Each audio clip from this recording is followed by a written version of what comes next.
And we're going to open the meeting this morning. We have 5 commissioners out of our current standing number of 6. We have 1 long-term vacancy we've had for a while. And Commissioner Atkinson is on the phone. Can you hear me, Holly? No, we don't have her connected yet. She Okay. Well, she will be connected. I'll answer for her, no. Okay. I'm sure she's appreciative that you will vote for her and maybe speak for her too. Well, she might not like that. Yeah, okay. All right. Let's start with the director's report. Thank you, Mr. Chair, and good morning. Welcome to Portland. We did, of course, provide the field reports to you in written form, and we won't be going over those with you today. I did want to ask Erica Kleiner to come forward and give you an expenditure report. And I think you all met Erica last meeting. Erica, we recently hired as the new Deputy Director for Administrative Programs. Erica, go ahead. All right, thank you. Chair Finley, Commissioners, for the record, I'm Erica Kleiner, Deputy Director of Administration. Nice to be here today. So I'll jump right into our expenditure report. Since last month, we have not experienced much change in the pace of either expenditures or revenue, but we did make a couple updates to the 2017-19 legislatively approved budget amounts, and those reflect some emergency board adjustments. The first of those, back in the September emergency board, we added just over $500,000 federal funds limitation, and that was added to our capital construction budget funding that comes from the U.S. Fish and Wildlife Services grant for the acquisition of the Edmondsville property near the Summer Lake Wildlife Area. We're almost exactly where we were at this point in the 2015-17 biennium with both revenue and expenditures within 1%, so very close. We do expect to pick up the pace on both sides as we progress through the next 5 months. So going into 2019-21 budget development, last week we did submit our governor's budget documents to DAS. And we also posted the link to that document on the web. You can find the link in your report. We're continuing to prepare for our Ways and Means presentation, and that will begin March 11th. I wanted to close out with providing a little bit more information about our new audit executive who starts Monday of next week, Jenny Dalto. Jenny will be responsible for independently administering audits and consultations at ODFW. Jenny will report to Deputy Director of Administration, so me, but functionally she will report to the ODFW Audit Committee. Jenny comes to us from the Oregon Secretary of State, where she held the position of Senior Internal Auditor.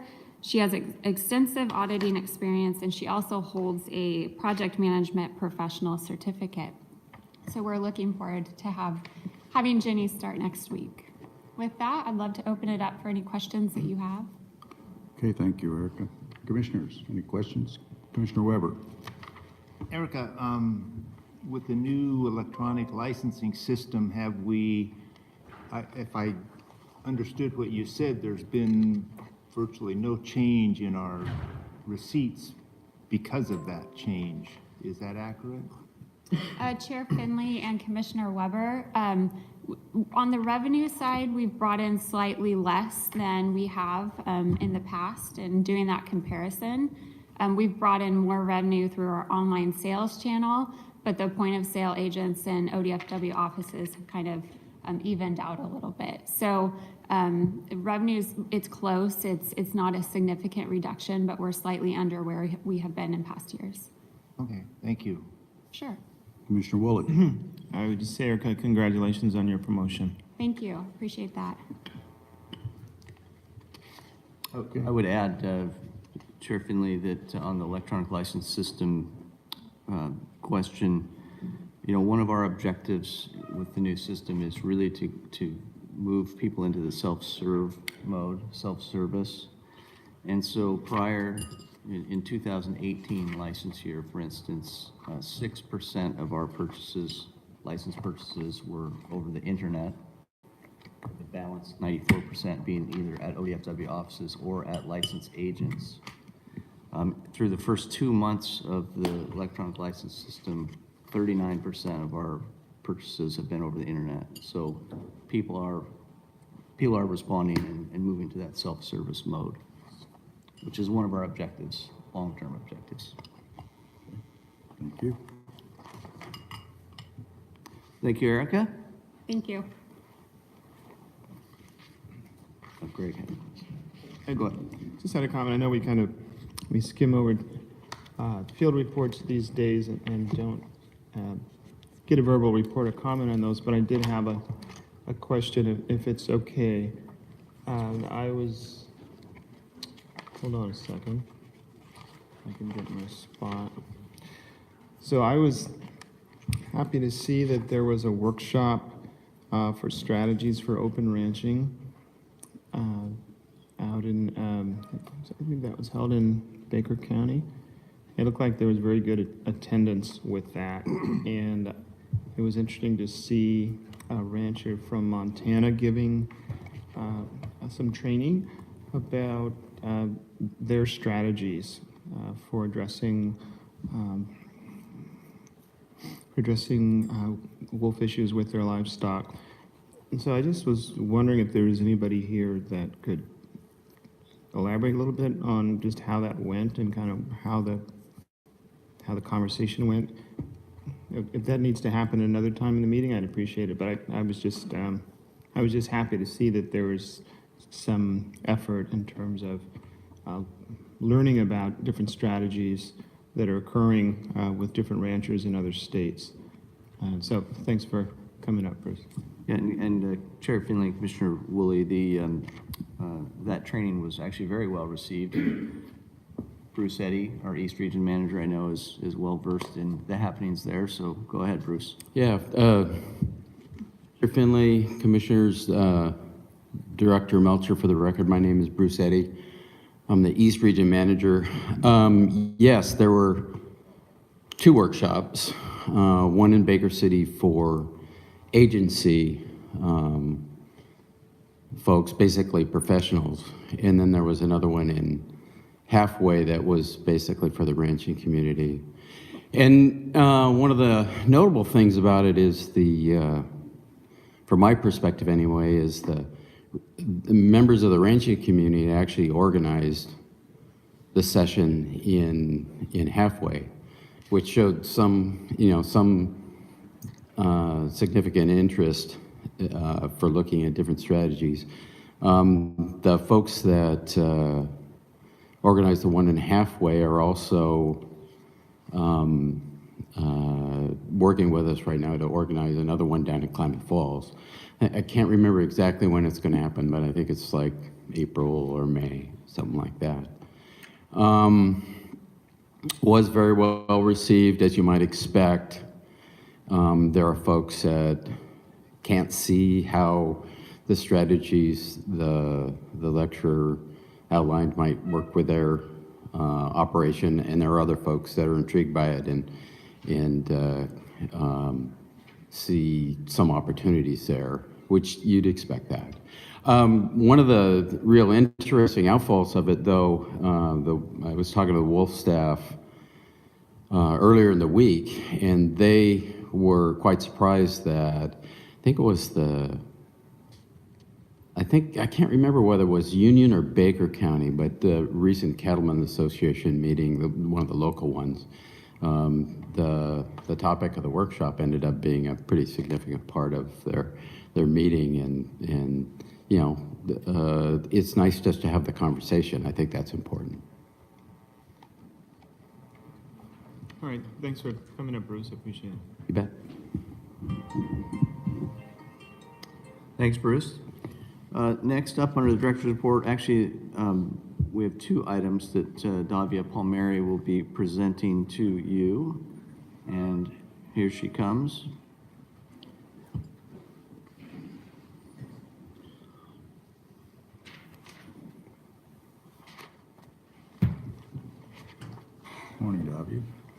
Chair Finley, members of the commission, Director Melcher. For the record, my name is Davia Palmieri. I'm the Conservation Policy Coordinator. So the first thing that I'm going to talk to you guys about today is the mission stewardship recognition. So just as a reminder, this goes back to the October commission meeting. Commissioner Buckmaster requested the support from the other commissioners to send a letter to the Western Rivers Conservancy, congratulating them and thanking them for a recent large acquisition on 30 Mile Creek in the John Day watershed. And he was bringing that forward, recognizing that that was a project that was happening not necessarily with the financial support of the Department of Fish and Wildlife for the guidance. I know that our staff has been helpful in finding those properties and participating in that way, but really running to recognize that there's a lot of conservation work and great work to meet ODF&W's mission that happens outside of the department. And so he wanted to recognize that organization for that piece of work that really does help contribute to the mission, and wanted to see if there's an opportunity to do this as a regular process where the commission has the opportunity to informally thank organizations for what they do to help meet the mission. So we took that direction and wanted to keep it pretty informal, as Commissioner Buckmaster requested. And so you have this in your books, but we've set up a very simple set of requirements for a mission stewardship recognition, that it would be something that is related to a project rather than to an entire complement of work from an organization, a project that was completed in the last year, and that it would be something that the commissioners all unanimously agree that they'd like to recognize. So rather than do it completely informally, we wrote down a few rules that would go into the commission handbook that is currently being updated. So the next version of the commission handbook will include this guidance. So any commissioner who finds a project, hears about a project, knows about something that they think is really important and helpful towards meeting our mission, they can bring that to the attention of the chair. The chair can consult with the director and other staff as needed, and then decide if he wants to bring it forward at the next commission meeting. The commissioner who had the idea and recognized the project will have the opportunity to talk about it and why they'd like to make that recognition, and then the commission can decide unanimously or not to go forward. So you did all agree in October to do this for Western Rivers Conservancy. So I have a little certificate that would be the model that we would use in the future. And Chair Finley has a letter that he'll sign today to put in the mail. So that's what that process will look like. And like I said, it'll go into the next update of the handbook. So that's all I have on that. Okay. Commissioners, comments, questions? Commissioner Buckmaster. Thank you, Chair. Davia, thank you for your work on that. That's exactly what I had in mind, just an opportunity for commissioners and the commission in general to have a recognition tool, and it is not too fancy, it's not too plain. The criteria for how we get to a decision is reasonable, and it allows any commissioner, present and future, to convince the entire commission to, enlist the aid of the entire commission to express the gratitude for work upon our mission. So thank you for your work, and I certainly support it. Conference as the host. For a menu of available commands, press *#. One question I had is, I think this is a great idea, and you've developed it very well. One thing that, in terms of the requirements, that the project must have been completed without funding from the state of Oregon. There are different agencies that, or like OWEB or somebody that might throw a few dollars their way, maybe in technical assistance or something. And I'm not sure that I would say without funding, but with very limited funding from the state, because I'm afraid it might wipe out some that are very deserving if the commission applied that rule. Well, I understand your point on that, and certainly my concern was we not use this tool for projects that were funded or directed primarily by ODF and W. That's an internal recognition that we have mechanisms for recognizing that sort of work. What you're describing, I think, falls within my intent. It's more of a direction and majority funding, so I would have no objection to somehow amending that rule to allow for some flexibility. The very limited funding from the state of Oregon versus However without you would any. like to craft that, I'm sure I'll be fine. Yeah, and Mr. Chair, we'll wordsmith that particular section. I just want to be careful, and I know it's been referred to as rules, and we're not adopting rules on this. This is just really a kind of a policy that guides us. So we'll wordsmith that to capture some flexibility, at least some limited flexibility as it relates to projects that may have had some level of at least department, if not state involvement. Very good.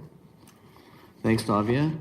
Next up is Davia Palmieri to talk with you about a new initiative, well, not really a new initiative, but a formalization of an agency initiative, and that is that we're going to be coming to you in the future with a climate change adaptation policy. And so we just really wanted to present that here today with you so you could be expecting it in the future. And Davia is the lead of a team of agency employees that are working on that. So Davia, go ahead. Thank you, Chair Finley and members of the commission. I'm just going to give some brief background on climate change just to sort of get us all in the same place, and then I'll talk very briefly about the process that Director Melcher was describing to adopt a policy on climate change and ocean acidification for the agency. So the timing is pretty ripe for this kind of action here in Oregon. This is addressing climate change and ocean acidification are a high priority for the governor and for the legislature right now. The National Climate Assessment was released in late 2018, and the Oregon Climate Assessment Report was just released last week. So you have a lot of new and strong data that confirm that warming is ongoing in Oregon and observable and happening now. Oops.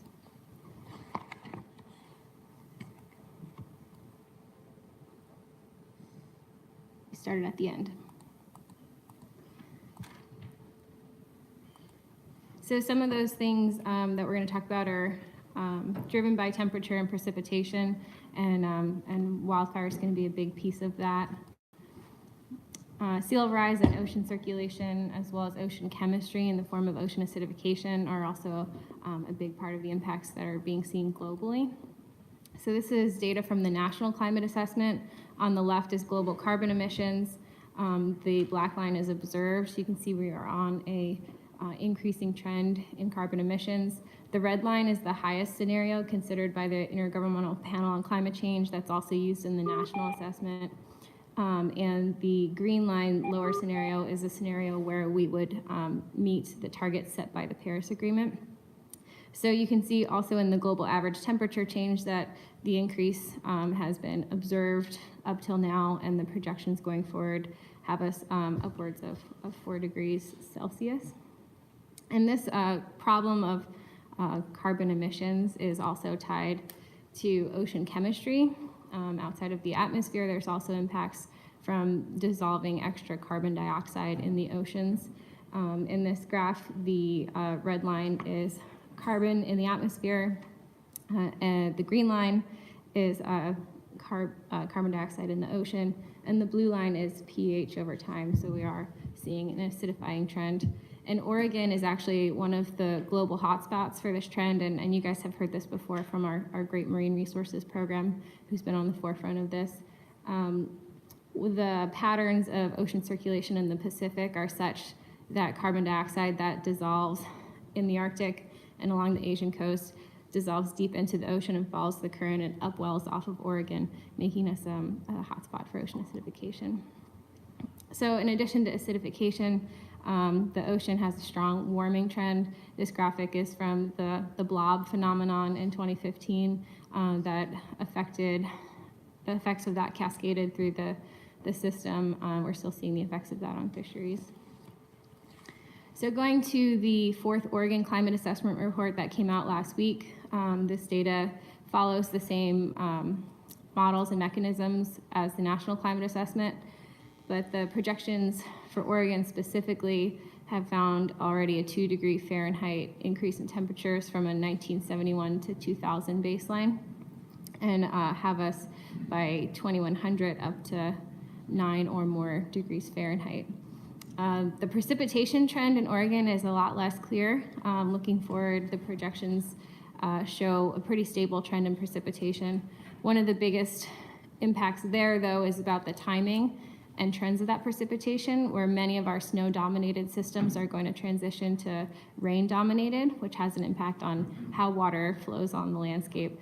So this is a graph of flows in the Willamette River, and the darker line is the current patterns, averaged 1971 to 2000. And then you can see the colored lines, we see increased flows earlier in the year, with peaks a few months earlier than we have them now. And by April or May, the flows are already much lower, so that by the time you reach the summer, we're very dry. This is driven mostly by snowpack. This is from around this time last year, and the red is a snow water equivalent to average of nearly 0. So that change in snowpack on the landscape is driving a lot of the trends we're seeing. One of the major impacts, I don't think that graph will work, is stream fragmentation. So in 2015, we had a lot of streams that did dry up in the peak of the summer, and the expectation was that they would dry unidirectionally, and that fish would sort of move downriver as the water disappeared. But really what happened was a fragmentation, and so fish were trapped in areas where there's no connectivity back to the rest of the stream. So that's something that we expect to see more of in the future. And there's basic warming of the air. It translates to warming of the water, which will have a large impact. So this is the Willamette Valley, seeing warming of almost 20 degrees Celsius in the Willamette by 2040. And all of these things, drier landscape, hotter, are contributing to increased fire risk. So this is the projected increase in fire risk days, which is measured by temperature and dryness on the landscape, of 10 to 14 days per year. And this is in the near term of the next 20 years. So that's a lot of information and data that comes from the National Climate Assessment and the Oregon Climate Assessment Report, which is really focused on the atmosphere and the ocean chemistry. But for Department of Fish and Wildlife, it's really important to think about what the impacts of those atmospheric conditions are. So some of the things that we've pulled out are impacts to infrastructure, coastal infrastructure in particular. A lot of our fishing communities depend on infrastructure that's built there, and sea level rise will have an impact on that. Shell formation, particularly in the ocean, as conditions become more acid, it's more difficult to create shells, and that has impacts that cascade through the food web.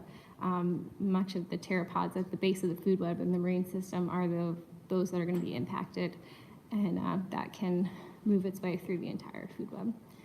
Harmful algal blooms is something that we have seen a lot of, and this commission has made decisions about related to domoic acid outbreaks and how do we continue to manage our fisheries sustainably and protect public health.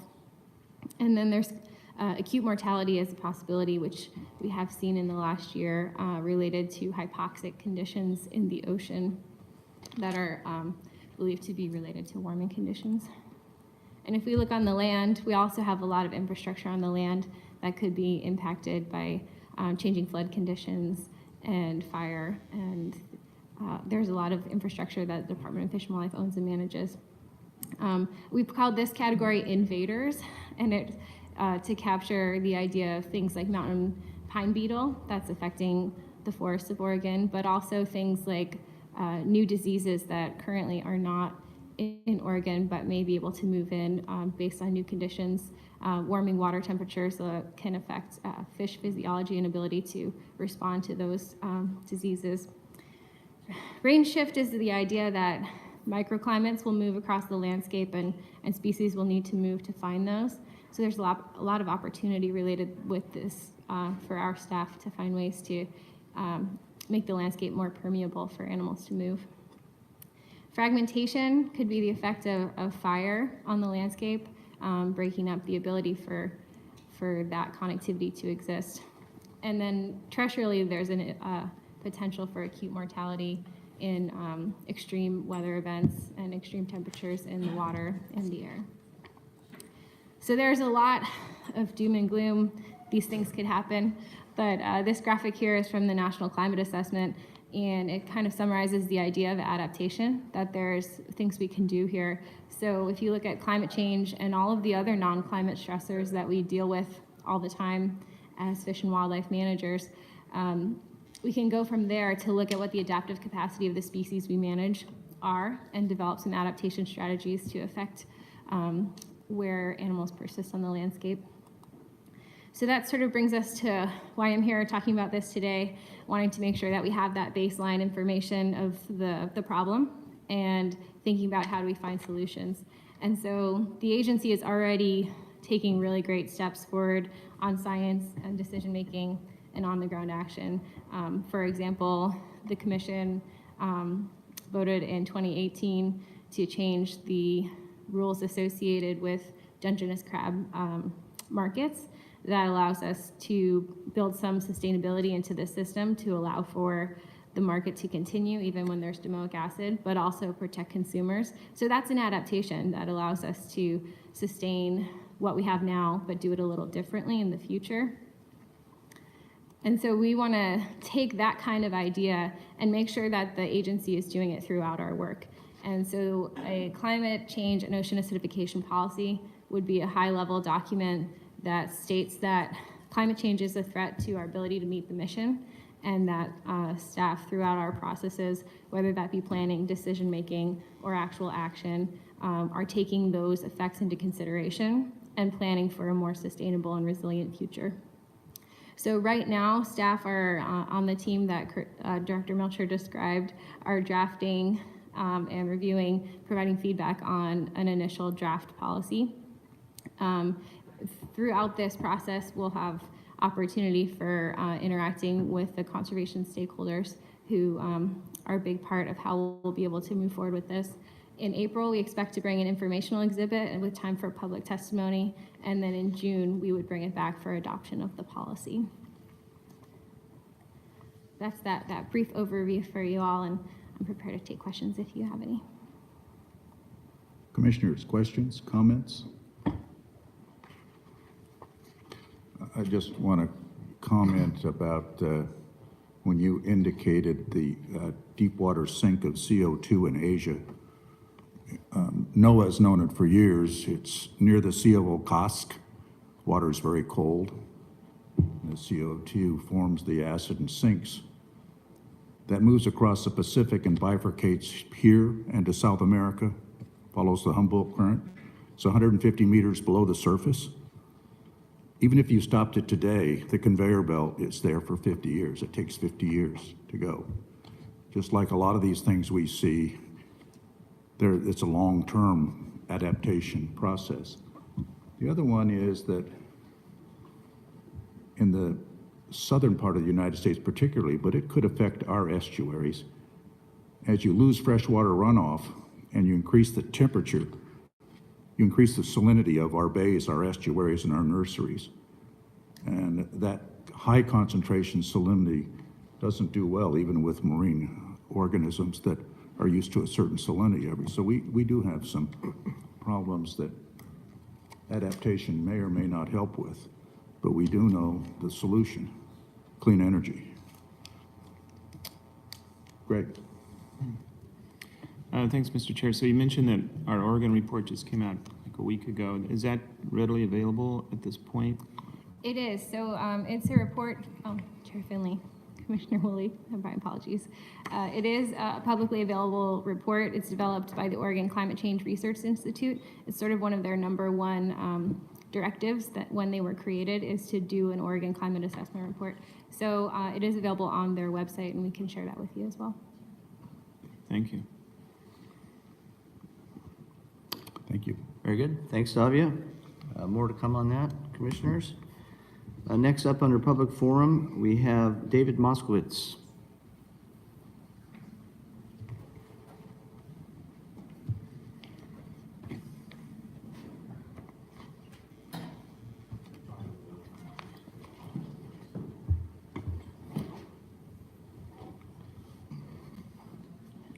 Morning, David.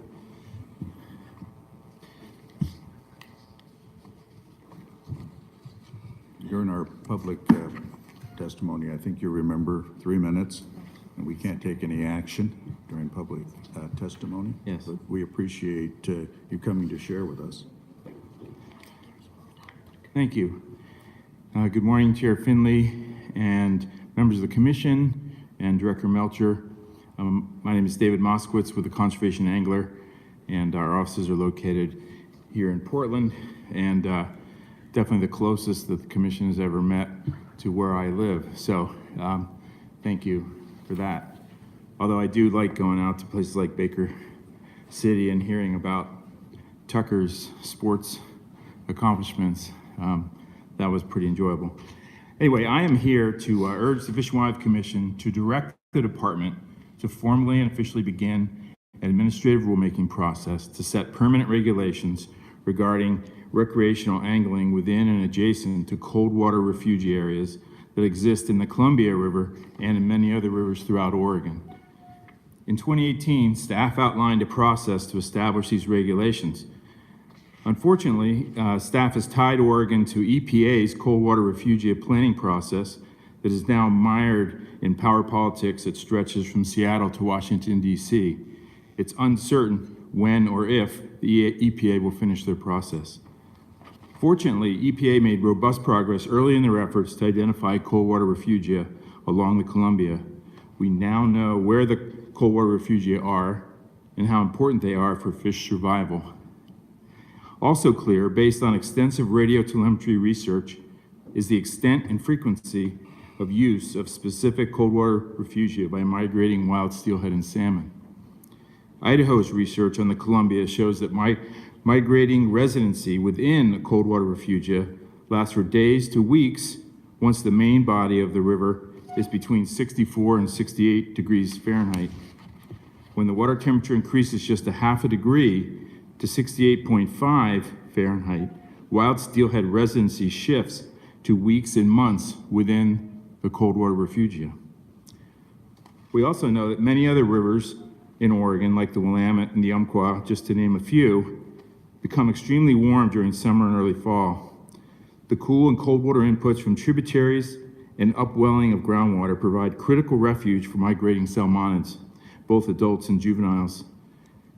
And in most of these areas, angling is permitted 24/7. Oregon is facing a perfect storm of warm water resulting from multiple human-caused activities and from low flows which are amplified by low snowpack and drought conditions. Swimming headlong into these warming, dropping rivers are depressed populations of migrating salmonids, heading both upstream and downstream. Some are ESA listed as the Columbia populations are, and some are just low, like Umpqua summer steelhead.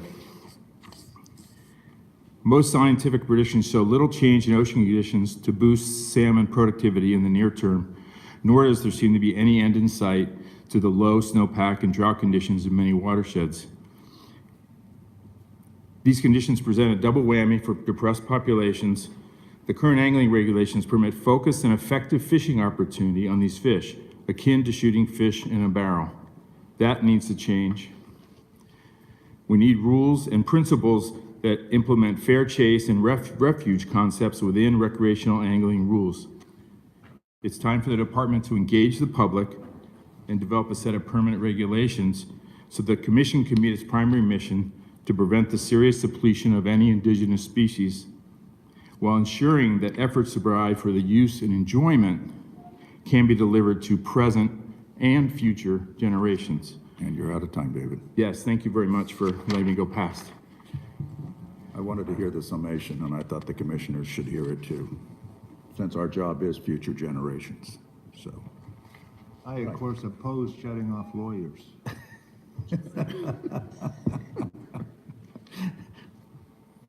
Noted. Commissioner Buckmaster. Thank you, David, and I appreciate it. I don't know what the procedure is on how we deal with a petition of this magnitude, but obviously you've heard a number of commissioners over the last year express an interest in this, and we talked about it last year and instituted a cold water refugia. And there were some questions as we did it, at least questions that came to me about whether or not we set the boundaries correctly or the most efficiently. And I can't answer that. But one of the other comments that I received from people who opposed it was, why would we set up a cold water refugia limiting non-tribal sports harvest when we had tribal fisheries operating? That bothered me, and I contacted the Columbia River Intertribal Fisheries Commission concerning that, and found that, in fact, there are some non-fishing areas that they, particularly at the mouth of the Deschutes, it's an area where they spend a lot of time with enforcement and enforcement problems. But maybe more enlightening to me was the fact that the tribes are very concerned about the issue of cold water refugia. They have addressed it as key topics on their Fisheries and Watershed Science Conference over the last few years. They'll be having another one in 2019, looking at what they did in 2018.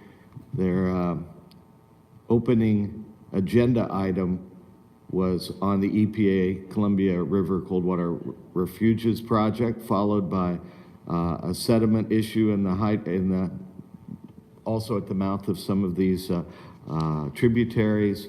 So I'm pleased to say that as we look at it, we're not alone. The Columbia River Intertribes Tribal Fisheries Council is actively is concerned about cold water refugia and is moving on it, and that to me is another reason why we shouldn't lag behind.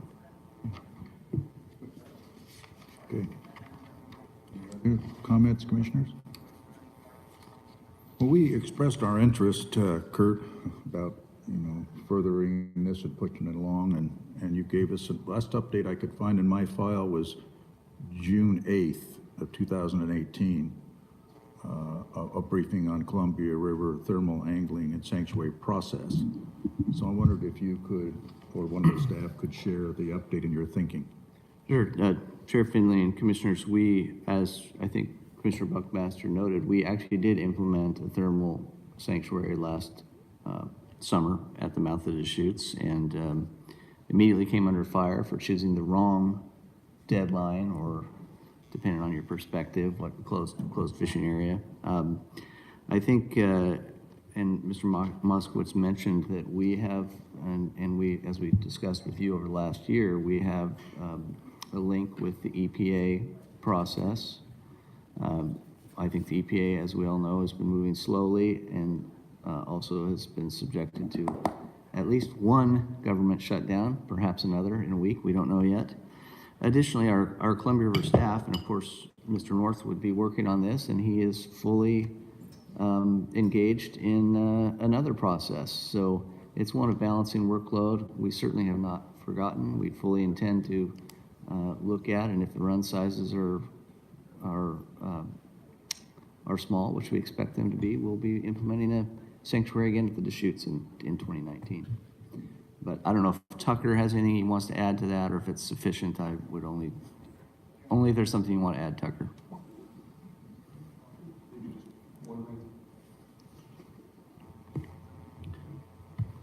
We're glad you got here, Tucker. Yes, nice to join you here at the Embassy Suites, not the Sheraton. For the record, Tucker Jones, Ocean Salmon, Columbia River Program Manager. The only thing, Director Melcher covered it all, thank you, or almost all of it, Director Melcher. The only thing I would let people know is that in January, the Gorge chapter of the Coastal Conservation Alliance asked me up to the Dalles to speak to them on this. There was about 80 people there, and we talked about this for about 2.5 hours. So we did have some outreach. There was a lot of interest, particularly at the Deschutes and the Klickitat. But yeah, so we have done a little bit of outreach on this, and then, you know, as Director Melcher indicated, I'm trying to shift, I guess, priorities and resources around within the program to address this issue while continuing to work on some of these other things that have demanded quite a bit of resources within the program over the last couple of months. So what was the tone of the conversation with CA? Did they understand the pressures and stress that those fish are under? Did some people want to continue fishing those? Well, I think that the general tone was try to do things in as surgical a way as possible. We don't really have any information that suggests that we're shooting fish in a barrel, right? The creel information we have there indicates that almost everyone in those areas is fishing for Chinook, especially when you close steelhead retention. The effort and handle of steelhead in those areas is very low. So they want to make sure, but everybody understands and recognizes also that these are fish in trouble. Like, those guys are the first ones out of the gates to talk about, trying to institute protection. So they all feel like the steelhead closures that we've had the last couple of years are probably warranted and a decent idea. They also think that, a sanctuary is not necessarily a terrible idea. They almost all sort of recognize that.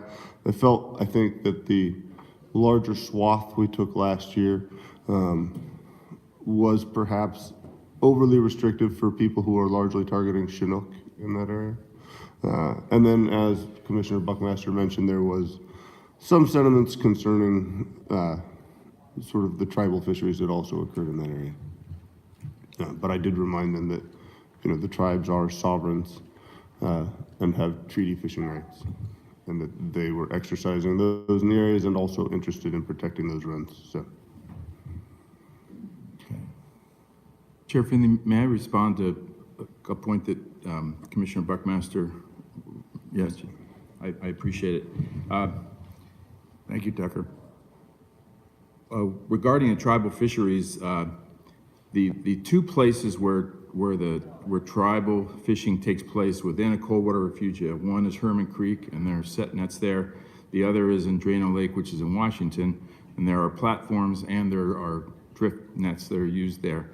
The rest of the areas the tribes are fishing in the main stem, Columbia, there are specific, by administrative rules, specific areas that are closed to commercial fishing, tribal commercial fishing, and actually tribal subsistence fishing. So those are all an administrative rule already at river mouth areas. So there's a really good precedent for protecting those areas from specific fishing. The idea, what we're asking for, and I want to mention that there are other organizations that support this, and we're joined today by Trout Unlimited, the Native Fish Society, and the Wild Steelhead Coalition. So there are organizations that support this concept. And what we're asking for, I think we've heard a couple different things from Tucker and others about what the rules might look like.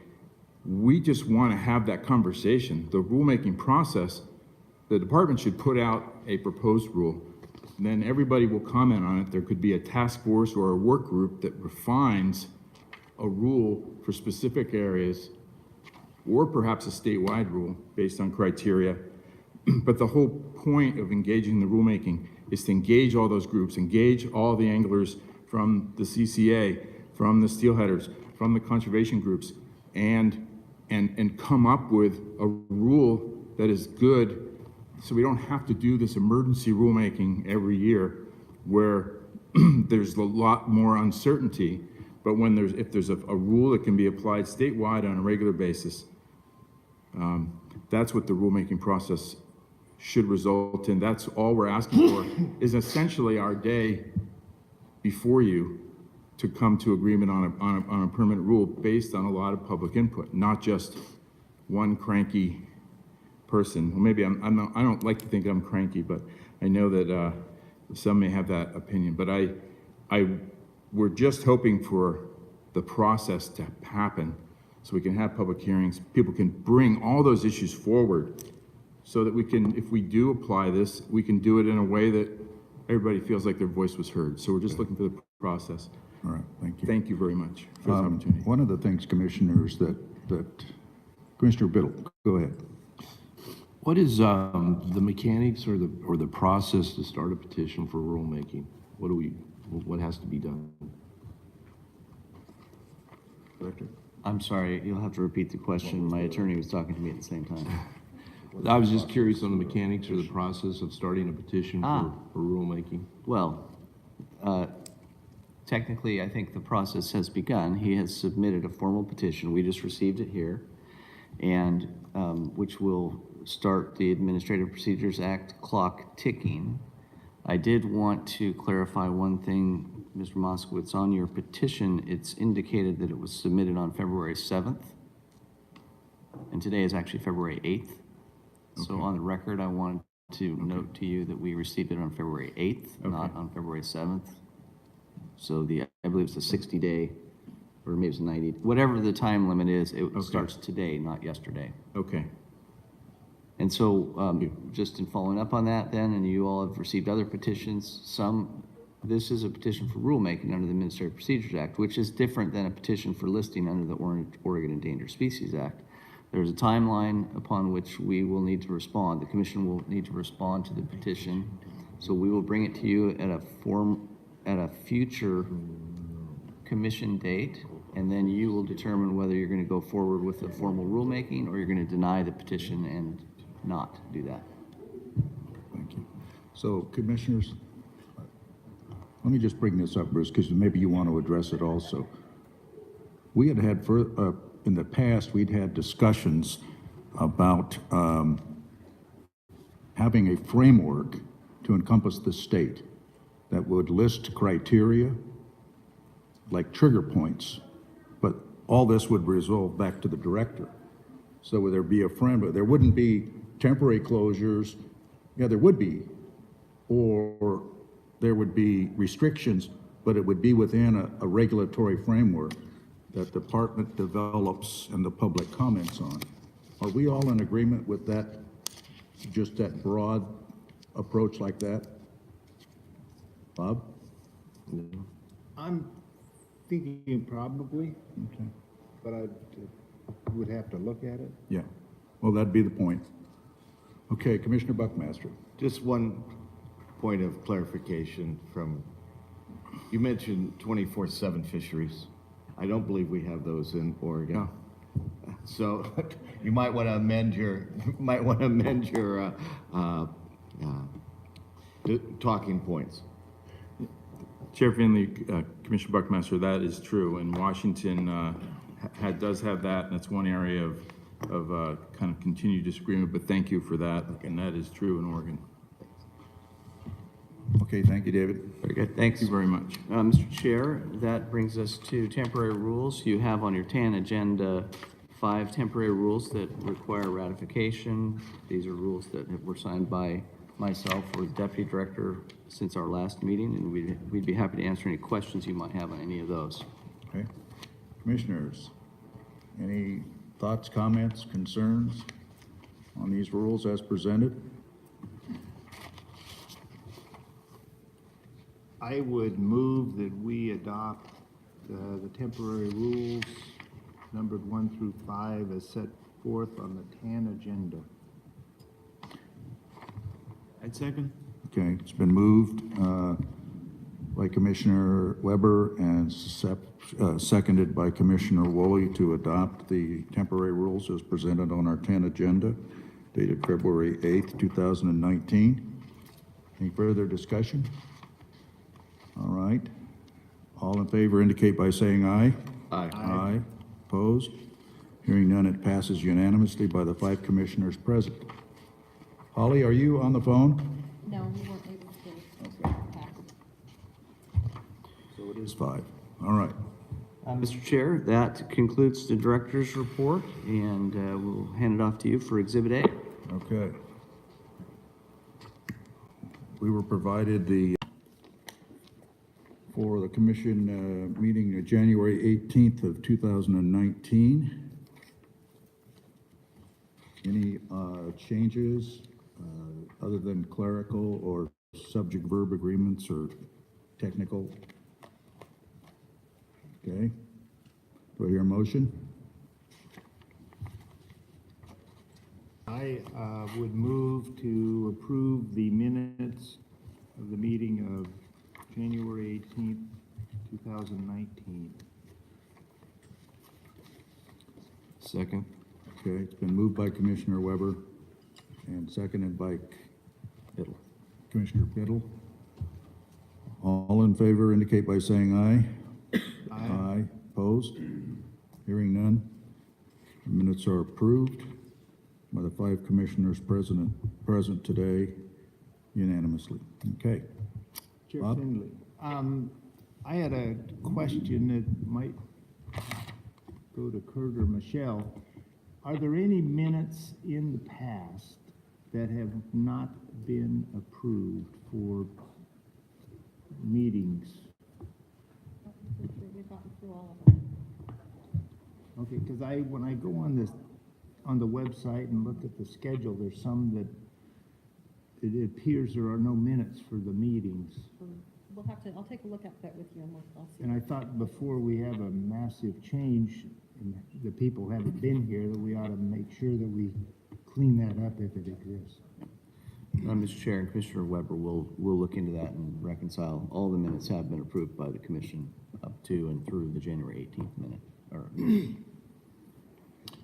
I just want to comment, Michelle, and thank you for the work we've done. As I reflect back to our past system, I know it was really burdensome on staff, and I'm not sure it was any better for the public record. In fact, I think this current streamlined version is actually very responsive and easier to use. So thank you. Thank you, Kurt. Well, you're welcome. And Mr. Chair, we do, as you all know, we do save the video and audio versions of these meetings. So we literally have a complete record, notwithstanding any crosstalk or microphone failure issues, but we have a complete record electronically of the discussions. I know, I hear from my wife when I'm slumping and when I appear to not be paying attention, so it's actually a pretty good record. So, Mr. Chair, Yes. I'm seeing Laura Anderson as an attendee of the January 18th meeting. Oh, My bad. okay. I'll fix that. All right, we'll consider that a technical error from. All right. Exhibit B. Any other comments? Okay. Exhibit B. Tucker Jones, Lower Columbia River White Sturgeon Population and Fisheries Update. Welcome to the Sheraton. Chair Finley, members of the commission, Director Melcher, good morning. For the record, my name is Tucker Jones, Ocean Salmon Columbia River Program Manager. Today, I am here to talk to you a little bit about the status of Lower Columbia River White Sturgeon, a term that I guess has some vagueness depending on where you live. So just for our purposes today, this is downstream of Bonneville Dam and also includes the Lower Willamette River downstream of the falls. Today, specifically, I'm going to cover 3 main topics. First, I'm going to go over the 2018 stock assessment we completed, look at a few abundance metrics here, length, frequency, recruitment, those sorts of things. Going to touch briefly on where we are with pinnipeds and how that might be affecting, and then also briefly touch on our retention fisheries that occurred, and fisheries in general that occurred in 2018 for sturgeon. Just as an aside, there is a map, just so you know, the overall range of where white sturgeon have been documented, so in case you're interested.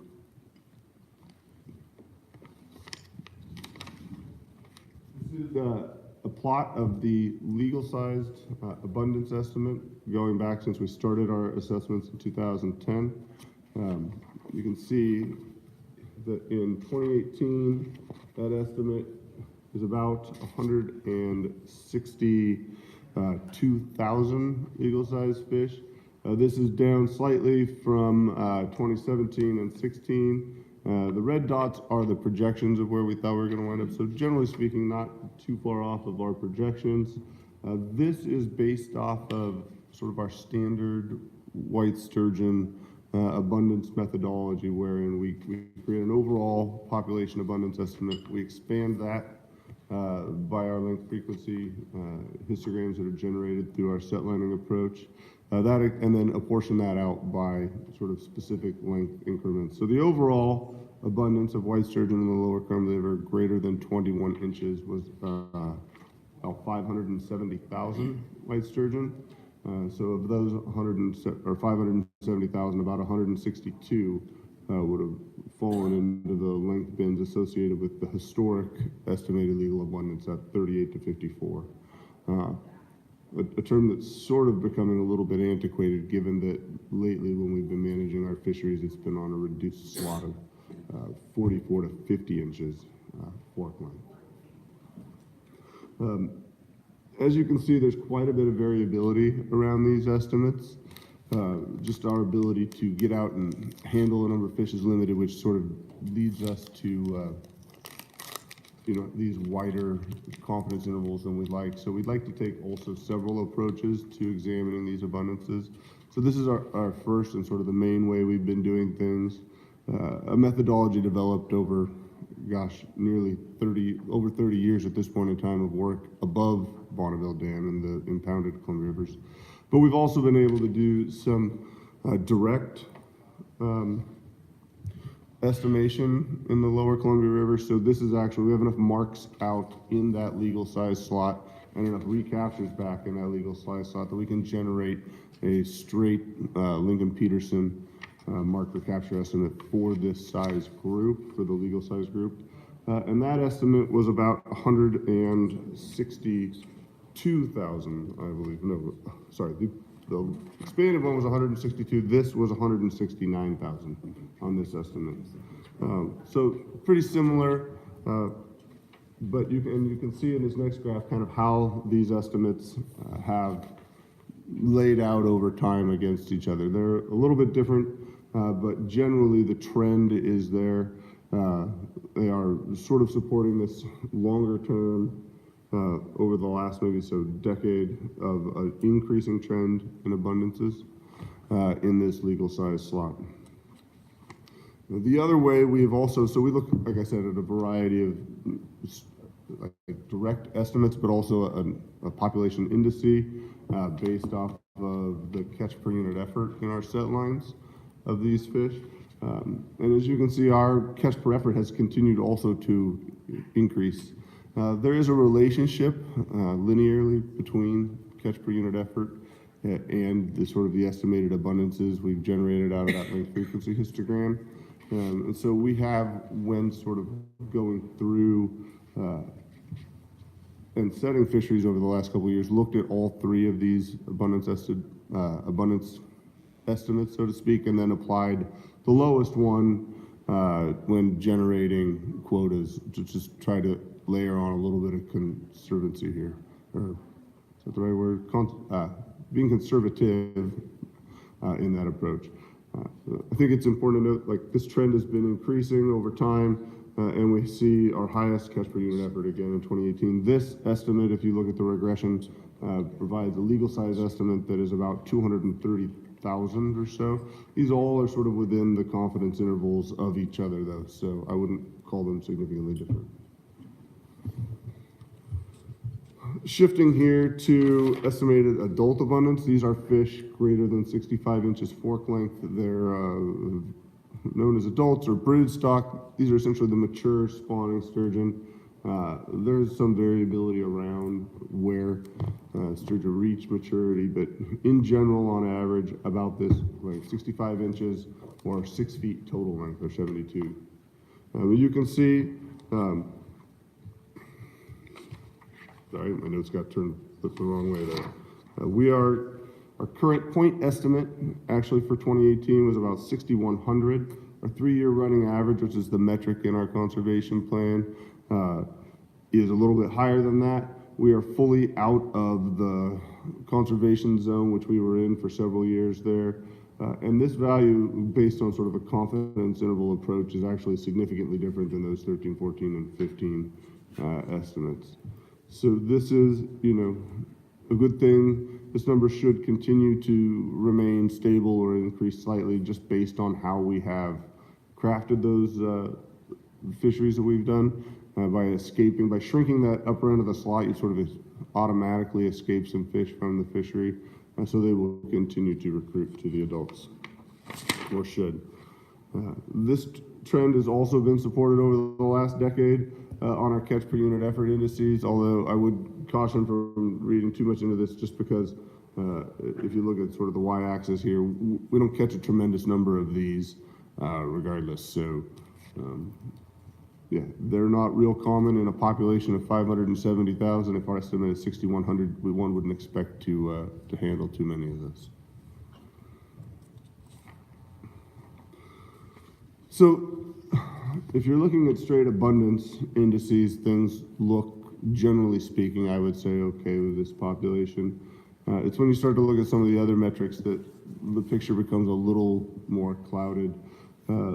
We have a couple of productivity metrics within the conservation plan, trying to figure out how the population is doing. One of those, sort of as a surrogate for productivity, is the length frequency. Generally speaking, in a fully healthy population, we want 90-95% of the population to be juvenile, so below the legal population, and then 4 to 5 in that legal, and then less than 1% as the adults. If things are humming right along and you have a massive population, that should still give you enough numbers in all of those. And what we've seen here over the last decade is a sort of gradual reduction in the number of juvenile fish, right? So decreasing from close to 90 back here in 2010 to hovering right around that 60% line. This is not the end of the world, but it is a warning sign that there have been productivity issues within the population. And we've seen that sort of through our young of year monitoring or our age 0 indexing efforts, where we go out in the fall each year and look for essentially that year's spawned white sturgeon. They grow relatively fast in year 1. Up to maybe 12 inches in the first year, and then after that they tend to really slow down in their growth. Maybe it takes them from that time almost 5 years before they recruit to our set line gear, and we think they're entering the legal slot at around age 10 usually, right in their 10 or 11. So growth really slows down after that first year. And what we saw when we first started doing these efforts was pretty decent recruitment, although, to be honest, the first few years we didn't know what decent recruitment looked like, whether this was good or bad or poor. We had a very big year in 2009, and then things really sort of dropped off. We also started looking in the Willamette. We saw in 2017 sort of an uptick in recruitment in both. In 2018, that recruitment in the Columbia dropped down again to sort of the lower level, and in the Willamette, it was actually the highest yet recorded. I think it's important, although tempting, and for space we've stacked these together, but we really shouldn't be comparing the blue bars directly to the red bars, right? The blue bars compare to the blue bars as a metric, and the red bars compare to the red bars. So this is not to say that more sturgeon were produced in the Willamette, is basically what I'm saying, than the Columbia, but that the Willamette had its best spawning year since we've been documenting this. So again, I think continued signs that there is some potential productivity issues here within this population. Let's see if I can go, actually, can I go backwards? I would mention that in the conservation plan metric, just based on what we know on sturgeon's life history, that for this to be a conservation status level, we look to have 5 years of no recruitment for the population, so no detectable recruitment for 5 years or more before we would call this in the conservation status level. We just, based on sort of sturgeon populations worldwide and sort of our population viability modeling we did during that crafting of that plan, fisheries definitely can become a problem, but the population status does not become worrisome there until you start to see long periods of time without actual recruitment. Shifting briefly to talk a little bit about sea lions. The top chart is sort of the presence or relative abundance of sea lions in the system. The green being California sea lions. This is at Bonneville Dam, by the way, for the record. And the orange are Steller sea lions. And kind of the take-home message here is you see a sort of a generalized increase in Steller sea lions starting at about 2008. And then you also saw a big increase in this lower graph. This is actual estimated predation of white sturgeon by those sea lions up at Bonneville Dam. An increase of there, followed by sort of a dramatic drop-off. This drop-off not necessarily a good thing. Just means, generally speaking, probably sturgeon have moved away from this area, which is, so because we don't think that the population in this size groups are, and the adults and the legals are going down, it doesn't necessarily mean that they've all been harvested out by the sea lions, but it does mean that they've maybe shifted their locations where they're at within the river, which is not a great thing for productivity because this is also the best spawning habitat within the lower Columbia River, sort of the 4 or 5 miles immediately downstream of Bonneville Dam. We've actually got a little bit of emerging relationship. This is a plot of, so this is sort of really hot off the presses. We're working on a manuscript on this, my sturgeon project leader is, but here we have a plot of our recruitment index against the abundance of Steller sea lions at Bonneville Dam. And so setting like actual predation events aside, what we can see is there's a pretty strong linear correlation between just abundance of Steller sea lions at Bonneville Dam and white sturgeon recruitment. So in generally, not a great thing for white sturgeon in the lower river having those Steller sea lions around. The good news, I guess, is that sturgeon are long-lived and they're, sort of uniquely adapted to dealing with long periods of not great and being able to bounce back relatively quickly once those conditions are alleviated. And I think that some recent changes to the Marine Mammal Protection Act may allow us to sort of help this situation out in the future. So in the Willamette, just a quick update here. There have been a growing population of pinnipeds within the Willamette. There have been 5 California sea lions removed as of February 1. We are operating the Willamette under our current permit. We will and will continue to do that until we receive a new permit under the new Marine Mammal Protection Act revisions. So, moving into the fisheries review, per the sort of Columbia River policy that is currently in existence, the allocation is split 80-20 between the sport fisheries and the commercial fisheries.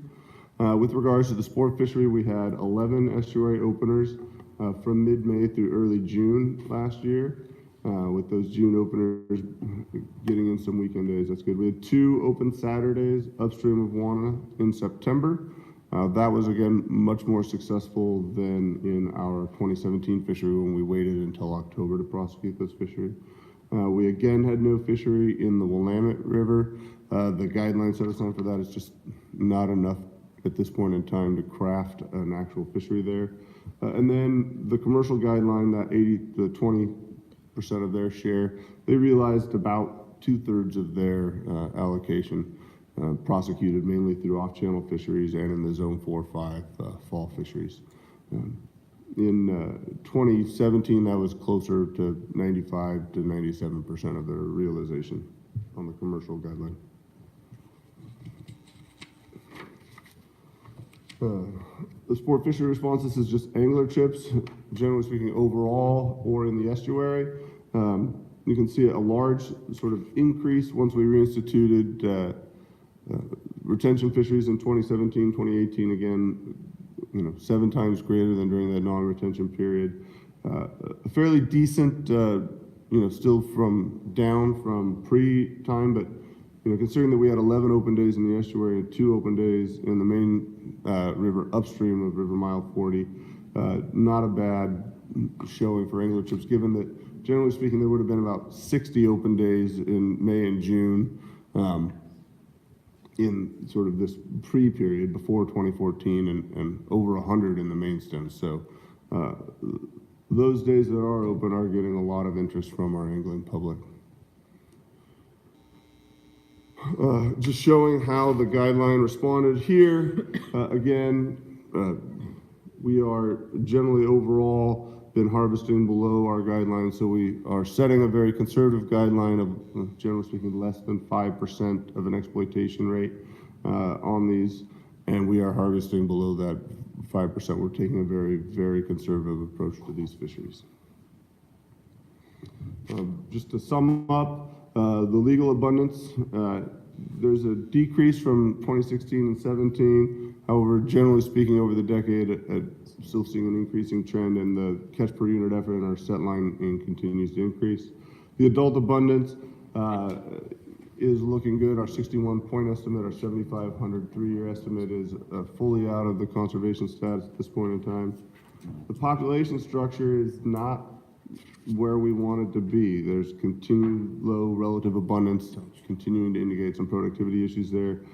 We see that again wrapped up in our recruitment index, lower than 2017 in the Columbia River, but our highest by far in the lower Willamette since we began monitoring in 2010. Sea lion abundances of stellar sea lions especially are problematic for sturgeon productivity. And then, fishery, is looking pretty promising. The response has been good there. The status of, I guess, to wrap up, the lower Columbia River, well, not 100% where we want it at, is definitely doing okay. We still have more than 500,000 fish. The adult population is still on an increasing trend. We have a significant legal abundance. There are those productivity and sea lion issues. But similar, I guess, to the past couple of years, we believe the population is sufficiently robust to support limited sport fisheries again in 2019. So that's it. Thank you, Tucker. Commissioner Buckmaster. Thanks, Tucker. When we look at the juvenile numbers, are we, what assumptions, if any, or what possible reasons can there be? Are we seeing increased, is there an increased predation on the juveniles, or were they just not there to start with? Where should we place our concern? Is something happening to juveniles, or? I think that I don't think something is happening to the juveniles. I think that the issue is largely sort of in that recruitment zone, the spawning success. I think when you see, so if you mean juvenile to mean those age zeros or younger years, then that's sort of where the problem is. I think that we're not producing them. We have a decent sized adult population, but they're not spawning, most likely not spawning in their preferred areas. So they were never there to start with? Right. Okay. Because, the adult population is relatively robust, and we know that the predation number in that sort of area immediately adjacent to Bonneville Dam is down. Sort of, I guess our speculation is that the fish are just not going to an area where they know it's not tremendously healthy to hang out. Well, thanks for that. That's what I understood as well. My concern is not over the fisheries that we crafted over the last 2 years or anticipate this year. I think they're fine. Certainly, we see great participation anticipation of those openings.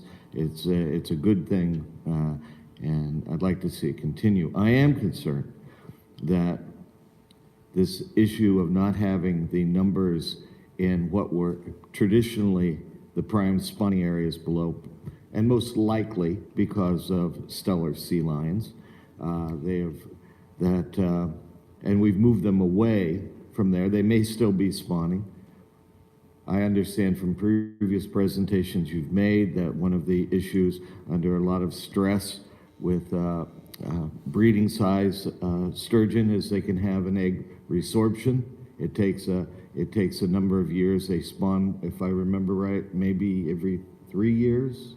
3 to 5. 3 to 5 years. So if you lose a spawning cycle, and yet I still look on the interweb for oversized sturgeon fishing and come up with many opportunities to do So are we doing our best job? Are we doing our responsibility, knowing that we can't do a lot about Steller sea lions? We want to continue with our fisheries that, as we're crafting them for the legal size.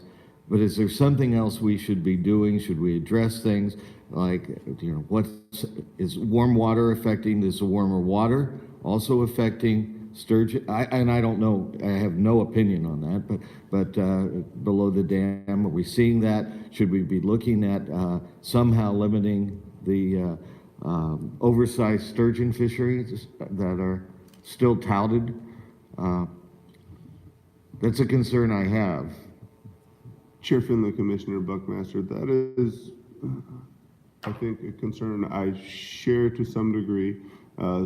Certainly through the regulations we have in place, we do a lot to try to, I don't know if discourage is the right word, but encourage fisheries on other size classes of sturgeon. We have spawning sanctuaries in place, running from, I think, Beacon Rock upstream to Bonneville. That's in place from May 1 to August 31.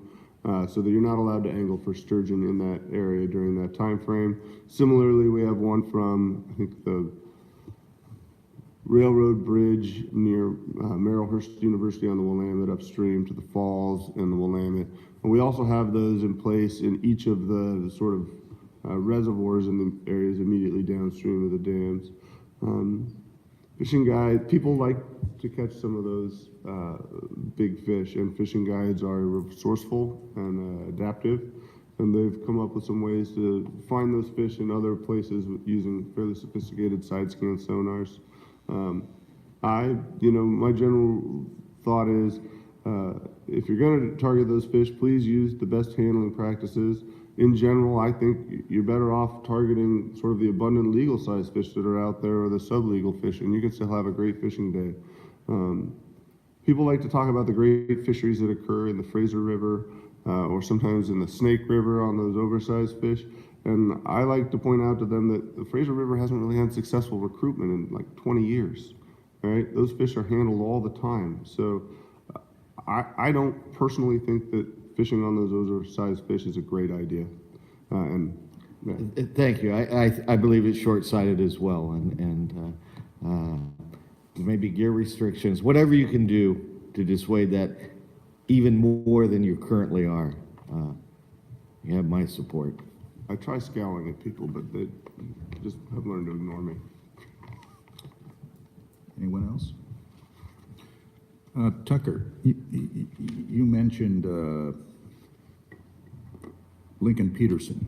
I'm familiar with Lincoln, but it's still the direct sort of marker capture. Is it? Okay. Over Just a CNR. modification. Yep. Was it statistically notable as a change in the practices, or? So the previous to this sort of estimation, we didn't have a fisheries independent assessment. They used to just do a fisheries dependent estimate, and it was only on that legal side. So we didn't have a great idea of what was below or above. This has also allowed us to really sort of get a handle on, how variable the estimates can be. I think there are some better estimators that we're hoping to move into and to shrink those. Sturgeon are uniquely suited to the multiple recaptures over a longer period of time. The pit tag is essentially a permanent, individually identifiable mark. And so hopefully we can get into doing that. But I think one thing we know is that there's a lot of fish out there. And the variability around our estimate sort of supports that. If our confidence intervals were like significantly tighter, that might be more troublesome because that would probably be, the way it would be tighter is with the lower estimate, so. I share Commissioner Buckmaster's concern, particularly with when I noted the increasing trend in the population of Steller sea lions, and we're going to have more problems probably with climate change and things we don't foresee. Have you considered a limited draw fishing for sturgeon, like we do for other game species? So I guess yes and no, depending, and a mixed answer. In general, fish are vastly different than, say, elk, right? Just based on their R versus K reproductive strategies, right? One is highly fecund, lots and lots of babies that aren't going to survive too well. One has a few. So in general, for most of the fisheries, probably not. However, that Willamette guideline that we have available, and there is and has been sort of a separate guideline for that, has just been sort of left on the table because, gosh, I wouldn't want to try to craft an open fishery there with probably at this point in time less than 1,500 fish for a day, just because of what the effort could potentially be. So I think that there lies the potential for a limited entry lottery style, something along those lines, with a mandatory report back and a physical tag to some degree. Yeah, Mr. Chair, I think the Willamette is a prime candidate for that opportunity. We have a guideline that's set aside, but it's small enough that we can't, there's a lot of sturgeon in the Willamette, and we can't really set a fishery and expect to not exceed the guideline in one day's fishing. Additionally, any main stem, of course, we strive for concurrency with the state of Washington, and any main stem controlled draw sturgeon fishery would need to be well coordinated with Washington. However, in the Willamette, that's entirely an Oregon decision-making process, and it's one that I personally have an interest in seeing us move forward with in the coming years. So also, the other thing, if we had a limited entry Oregon fishery using that Willamette guideline, one thing I think I have also heard, and maybe you guys have heard as well, is from our coastal anglers, and wondering about any potential opportunity there. And generally speaking, my answer has been those fish are Columbia River fish and Willamette River fish, and we don't have a way to monitor those fisheries. And the coastal fisheries varied over time from a couple hundred to sometimes in some years over 1,000. So just opening them up without the ability to monitor them is not a great idea. But if you say allowed a portion of a Willamette guideline through a limited entry fishery, and then you required a mandatory reporting, you could open it essentially to Oregon waters and allow those people a potential opportunity in the coast as well. So commissioners, is it your sense that we ask Tucker and the department to look at a limited entry fishing in the Willamette and a mandatory reporting? Are we limiting it? I think Tucker was suggesting other solely Oregon waters, not just the Willamette. Was that correct? Mr. Chair, I would say this is something that we're not going to implement for 2019, obviously. Right. Yeah. This is something that's going to take some significant public discourse as it relates to what the regulations are. It may be that the controlled tag idea, once implemented, that the tag is good in the Willamette and the coastal estuaries, combined with the mandatory reporting piece. Well, so that's fine. You're fine to go down this path. I just want to make sure that you're not expecting that we're. I'm just saying, it's a good it's point. just that we're looking at it. We're looking at it and give him a go that at least 5 of us that are here feel that we should err on the side of caution and do some of these steps. So is in basically all Oregon waters, other than concurrent Yep. compact waters. Okay? So to explore the idea. Yeah, All right. yeah. Feel comfortable. Chris may not agree with us. I was just gonna. Go ahead, Chris. Thanks for indulging me, Chair Finley. I was just going to go back a bit to the, what can we do about handling issues? And this is not regulatory, so it's not exactly what was discussed. But I wanted to point out that about whenever we did simplification on the regulations book, so maybe the first phase was 3 years ago or so, we actually added a best practices for sturgeon to the regulation booklet to give people some ideas about how they should be handling fish. And so it took me a minute to find it. It's on page 72 of our book. So we've done that. That's in addition to the regulatory issues. So I just thought I'd bring that to your attention. It's part of it. It's not regulatory. It's a little different than what you were discussing, but it's there. So do we have a maximum size limit that they can keep if we're managing for those big fish that? Yeah, right now, so I guess traditionally it had been 54 inches. Well, if you want to go way back, the slot was very wide. It was 36 to 72 inches total length. Again, still, I mean, we can go back even further, but I'm going to go back to just regular 36 to 72 with the idea of protecting those adult fish. That was necked down. Previously would have been, and we also changed sort of our length categories from total length to fork length because it just is easier for angler recognition and enforcement and everyone else because tips of tails can get cut and here and there. So essentially what is a 3.5 to 5 foot fish is now sort of the traditional legal slot. And then in the last couple of years, we've implemented a even further depressed slot of 44 to 50 inches. So yeah, we're definitely trying to, encourage people to focus their efforts away from those bigger fish. Okay. Commissioner Buckmaster. Yeah, I believe that based on our current slot limit, it would be difficult to get a legal fish of 100 pounds or more. Would you agree with that? Yes. So I'm looking at some of the ads for oversized sturgeon fishing, touting routinely getting fish from 100 to 300 pounds. So based on where we are with breeding fish and larger fish, I don't like that. I wish we weren't hooking them. But I'm not sure how to stop it. I mean, I thought about, I personally thought about, well, maybe we ought to limit the gear and line size. So if you hook something over 100 pounds, you're not going to get it to the boat. But then, that could be a big.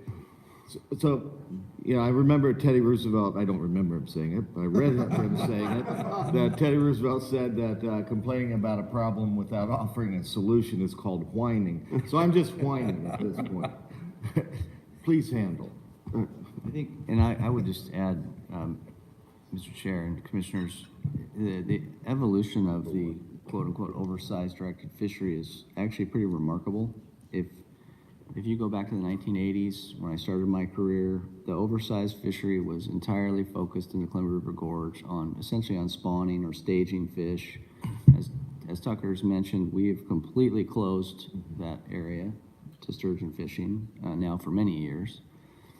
But with the increase, and I think Tucker could agree to this, with the increasing abundance of oversized sturgeon, just the sturgeon we're trying to, to maintain for future population production, with the increase in abundance of oversized sturgeon, we're seeing, you can legitimately go to the estuary now and catch an oversized sturgeon. It's no trick. And that did not used to happen. It was rare, and I think it's a function of, at least partly a function of the population, the abundance of oversized fish, but also on the ability to target with different baits or different techniques.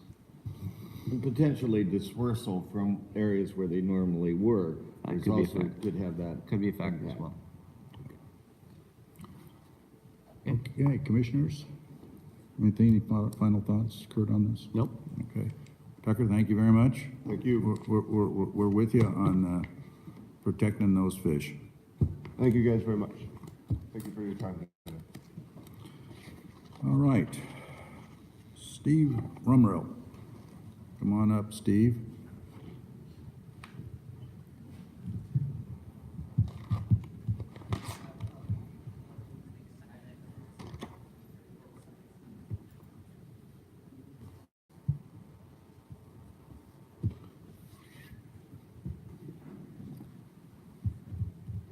Hey, good morning, Chairman Finley, Commissioners, Director Melcher.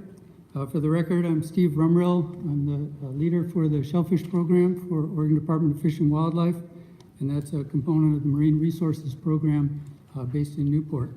My co-author today is Matt Hunter. Matt Hunter is the fisheries manager for the North Coast and the manager for the razor clam fisheries. He'd normally give this presentation, but he's away on a bucket list trip with his family down in South America, so couldn't pull him back for that. Today I'm going to present an informational overview about razor clam fisheries management and an issue that we faced over the past several months. This issue has been brought before the Commission at the request of Commissioner Buckmaster, who was contacted in the summer by stakeholders who were concerned about small clams and the likelihood of wastage of small clams. So in particular, I'm going to present information about the biogeography, ecology, and life history of razor clams. I'll describe the commercial and recreational razor clam fisheries. I'll describe our annual stock assessment for razor clam populations along the northernmost part of Clatsop Beach. I'll give an estimation and spend some time talking about our estimates or an index of razor clam wastage. And then I'll finish off speaking about management of the 2018-2019 razor clam harvest season with particular information about the situation, our analysis and rationale for delaying the opening, describe a public meeting and the feedback that we got, and I'll finish talking about the current status of the fishery for 2019. So Pacific razor clams have a very broad biogeographic range extending from the Aleutian Islands in Alaska all along the coast of Southeast Alaska, British Columbia, Washington, Oregon, and California down as far south as Pismo Beach. Genetic analysis has analyzed the genetic signature and at this point has not come up with any strong subpopulations. So at this point, we consider it a large metapopulation, continuous along that whole biogeographic range. The depth range, razor clams are typically found in the intertidal zone. However, they have been reported from fairly deep, about 50 meters in the subtidal. But in the intertidal zone, where their primary habitat is located, they prefer flat, low-sloped, sandy beaches and inlets. And uniform sand really provides a nice, stable habitat for them. High angle reflective beaches like we have down the south coast where waves come in and wash right back. Those are not good razor clam beaches, but the very broad, flat, dissipative beaches where the water runs way up and way back, those are the good locations. Razor clams require fully marine saline waters with a high oxygen content. And as you know, they're highly mobile. They can dig very quickly in the soft sand. And it looks like the lifespan varies along their range, limited to about 5 years here in Oregon and may extend much greater up to about 13 years in Alaska. Life history traits, razor clams are broadcast spawners. They typically release their eggs and sperm in the summer and spring. They produce a veliger larva, a microscopic veliger larva shown in that lower left panel A. That is a very small, tiny swimming clam that can drift for 6 to 8 weeks or so in the water. And then they typically settle in those sandy beaches in July and August, shown in that similar species in panel B. The adults reach sexual maturity in the second year. They grow rapidly in the summer, reach about 3.5 years or 3.5 inches in length by year one and mature in that second year.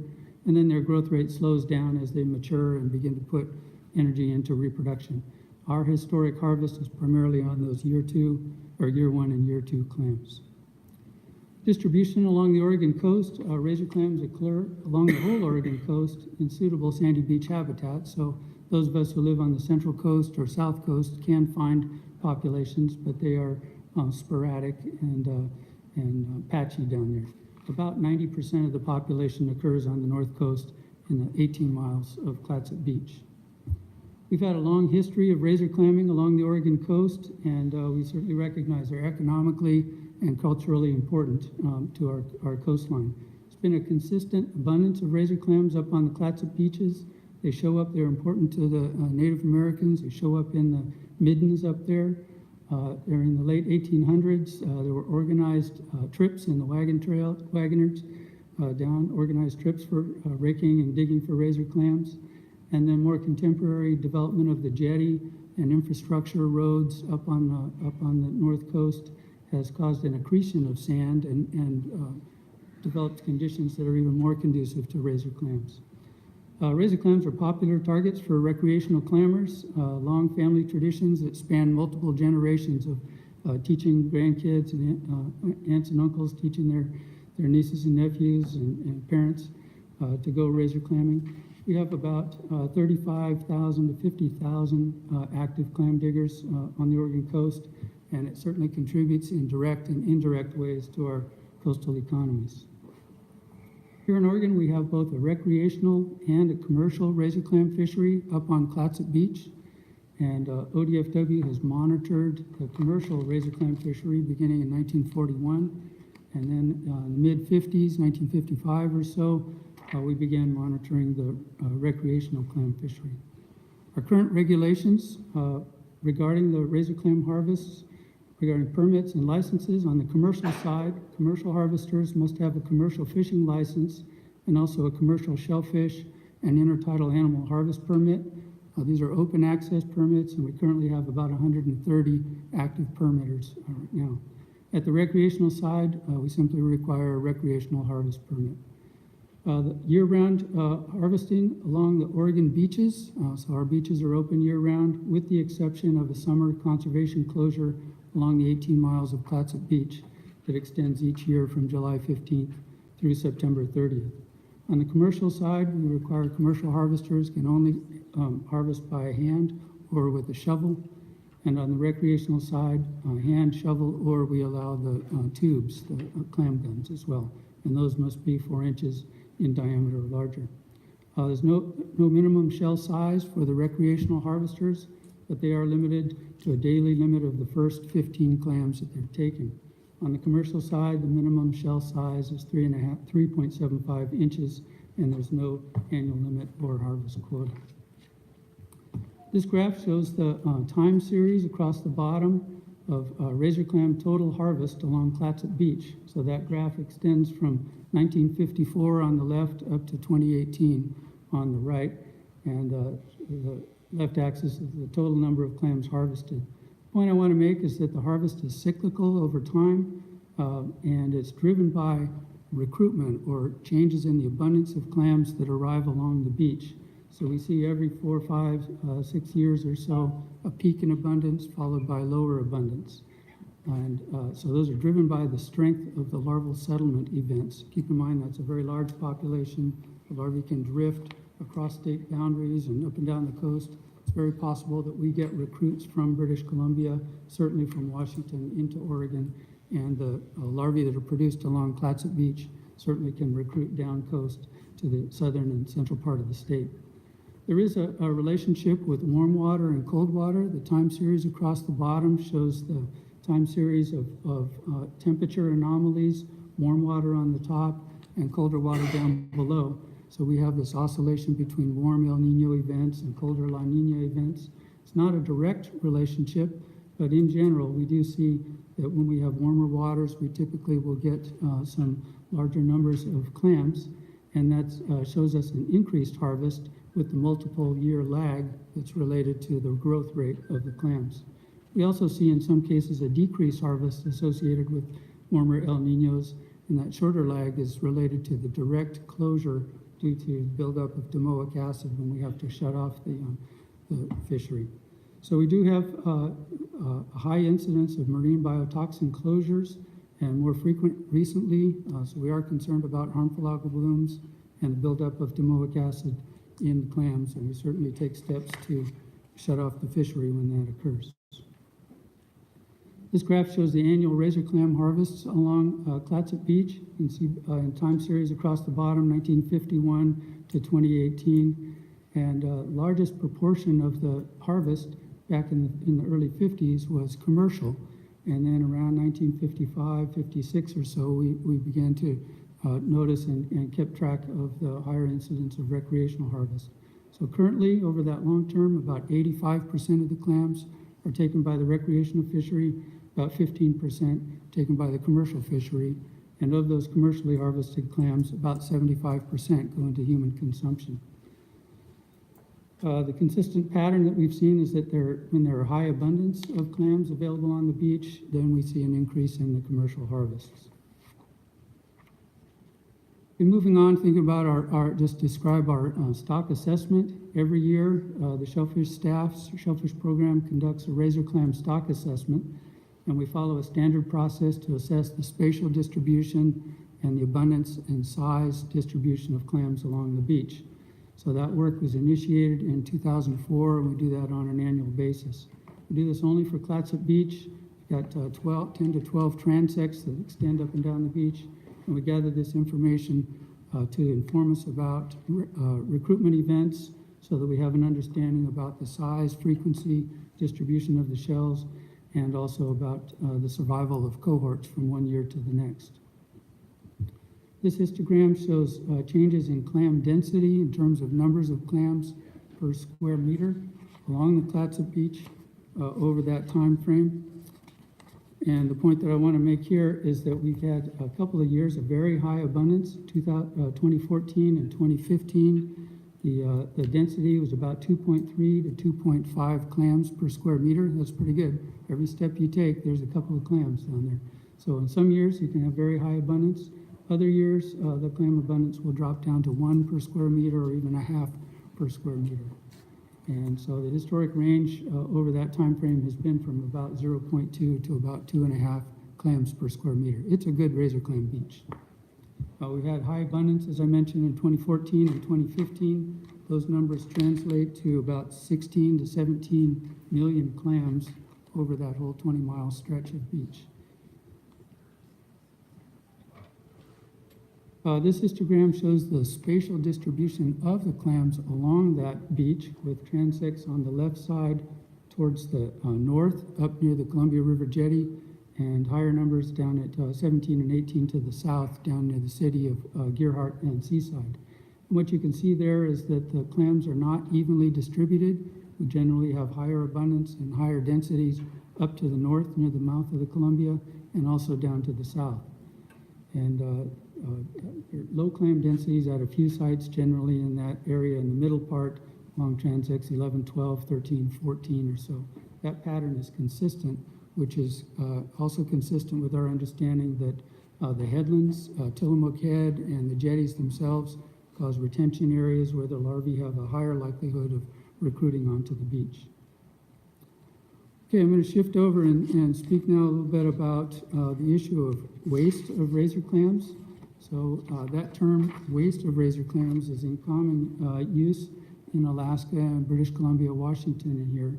But what we're talking about here is the intentional discard of unwanted razor clams that's in violation of our existing regulations. Our existing regulations for the sport industry is that sport clammers must retain the first 15 clams regardless of size or of their condition. If they're broken or damaged, they must be retained. So we work to develop what I'll call an index, and thank you, Kurt, for this term, for getting us to this point, to think about it as an index of razor clam wastage.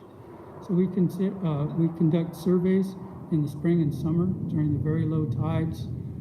These are time periods when the effort by the commercial and recreational harvesters are in a period of increase, and it's also a time frame when the juvenile clams become readily available. In order to develop this index of the waste of razor clams, we first head out into an area and define that area or recognize a site, as shown in panel 1. Number 2, we assess the hole. Is it dug by shovel or is it dug by clam gun? Third, we re-dig that hole. So one of our staff will put their arm down in there and re-dig it to try to find out what was in there. Number 4, if a clam is found, then we categorize it. Is it an intact live clam? Is it a clam that's been placed backwards? Is it damaged or broken? Do we just find a piece? And then we develop an index for that specific site and then expand that for the beach. So this table on the left shows the different categories of wastage. Overall, of all the thousands of holes dug, the overall rate of wastage is about 15%. And then we break that down by gear type. About 74% of that is attributed to digging with the tubes, and about 10% or so with digging by the shovels. One category that we encounter is that the clams are correct, placed, or clams are intact, live, and are placed correctly, meaning the hinge towards the ocean. And these are just missed clams, so sometimes that does occur. We take that out of the index. But other cases where the clam is intact and improperly placed back in, about 6% due to tubes, and only about 0.5% attributable to holes dug by shovels. Minor clam damage attributable to the tubes, that could be a crack or maybe a nicked off on the neck, something like that. About 22% attributable to the tubes, and about 3% attributable to the shovels. But major clam damage, where the clam is broken, cut in half, really in trouble, about 45% attributable to the tubes, and only about 6% attributable to the shovels. So once again, and the graph to the right just shows that the greatest waste occurs for those clams in that medium to small category, about 60 to 65 millimeters in size. So minor shell damage and incorrect placement result in about 80% mortality, and major shell damage is immediately fatal. How does the wastage or our index of wastage change over time? The histogram on the right shows the index varying over time, very high in 2004 when this issue was again earlier brought before the commission, and also again in 2008. So it can be as high as 25 to 30%. In general years, down in that range of 10 to 15%. The overall average is about 15%. Okay, I'm going to finish off just speaking about a summary of the management of the 2018-2019 razor clam harvest season. Our annual stock assessment showed a similar pattern, that there was higher abundance of razor clams on the north and south side of the beach, at Clatsop Beach, generally lower abundance and lower densities in the middle, so it was unequal distribution normal year. But what we did find is that by analyzing the size of those clams, that overwhelmingly we had very small clams. The population consisted of small razor clams with an average shell size of only about 68 millimeters. The green line, the green vertical line in this graph shows the minimum commercial size at 3.75 or 95 millimeters. And the red line and orange line show the overall average sizes in previous years were much larger. So we don't allow commercial harvest for clams that are below that size of 95 millimeters. And also the small clams were problematic because they're generally not desired by recreational clammers, and we would anticipate a higher incidence of wastage and people putting those clams outside of our regulations, putting those clams back in search for larger clams. Our staff also conducts an annual assessment of reproductive output. So this graph, the panels on the right show a wet smear of the female, and we can take a look at the oocytes to see when they mature, give us a feel for when the clams are about to spawn. The lower panel shows a wet smear of the sperm from the testes of a razor clam. And analysis of this really gave us the indication that a successful spawning event did occur in 2017, but that it occurred late in the season. This graph shows that the difference between maturing clams and mature clams that had already spawned. And in general, maturing clams reach their peak in March and April, and the mature clams that are either full of gametes or drop down in May or June. Gonad development generally occurs from February to April, and the peak of mature clams in May. So we did see a successful spawning event. This series of histograms shows the annual variability in shell size for razor clams along Clatsop beaches in 2015 through 2018. As you can see, we had multi-modes of small clams, medium size, and large clams in 2015 and 2016. 2017, the population was dominated by medium and large clams, and then very unusual in 2018, the population dominated by these really small clams. So 2018 was highly skewed in favor of small clams, and the red line once again shows the minimum for commercial harvest. So this issue was the issue that was brought to the attention of ourselves and also raised to the commission by Commissioner Buckmaster. So our stock assessment identified the unusual size distribution. Population was dominated by 2 to 3 inch small clams. We analyzed that data and also modeled the anticipated take by the recreational and commercial harvesters. And our estimates showed that the harvest would likely be not insignificant during the fall. So the potential, we concurred, the potential for waste of small clams was very high. At that point then, we asked the commission, and the commission enacted a temporary rule to delay the opening until at least November 1st. That gave us time to hold a public meeting. So we held a public meeting in Seaside in October, and we presented background information about razor clams, about their recruitment, about the information that had just come out of our stock assessment, the situational analysis, and a series of management options. We got feedback from the participants that were there at the meeting, and also mail-in and email, and 86% of the participants favored a delay until at least March 1st of 2019. About 7% wanted a delay until just January 2019, and about 5% wanted an immediate opening. We considered harvesting, or considered closing the harvest in June of each year to reduce wastage, and we were really encouraged to take an adaptive management approach with the information about recruitment and information about our stock assessment. So at that point, ODFW enacted a temporary rule to delay the seasonal opening until March 1st of 2019. And that's where we are right now. We've had strong public support for that action that we took. We are currently, concurrent with that, we are currently monitoring the growth of these small clams throughout the winter. So the series of histograms on the right shows the size frequency distribution in September, right in the fall, right after that stock assessment, also in November and December. You can see there was very little, if any, almost zero growth of those small clams during the fall and winter. We were stymied in our attempt by that storm in January. I think that was a January 22nd storm, so we got blown off the beach. But late January, we were able to get out and get a sample. And as you can see, that bottom size frequency histograms, the clams have grown substantially. Our calculation, they're growing about 1 millimeter a week. And the projection is that if we go ahead with our scheduled opening in March 1st, the clams will be right about the right size. It should be just about in the middle. So I think we did a good job guessing what the clam growth rate would be. So finishing off with the current status, the clams grew slowly and they remained small through the winter months of 2019. Our next survey is scheduled for a nighttime low tide on February 18th. So we'll head back out and see if they've continued to grow. I hope that they have. And some small clams may still be below the minimum size for commercial harvest at 95 millimeters or 3.5 inches by the scheduled opening on March 1st, and that we anticipate really the need for improved outreach activities above what we've done in the past may help recreational clammers reduce wastage and become more successful. So at that point, I'd like to just open for questions. Commissioner Buckmaster?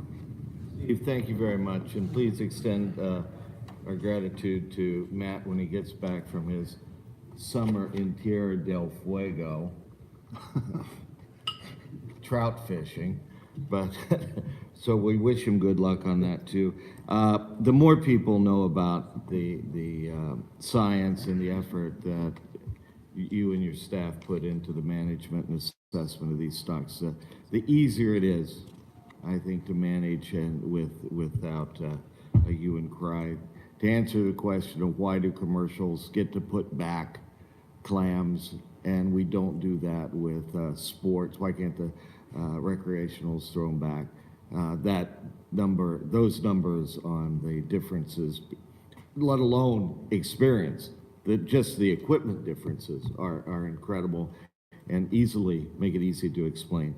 So your meeting, the feedback on the meeting you had in Seaside was excellent, and people appreciated it. Worse than running renting a place in Seaside for people coming down to go clamming. And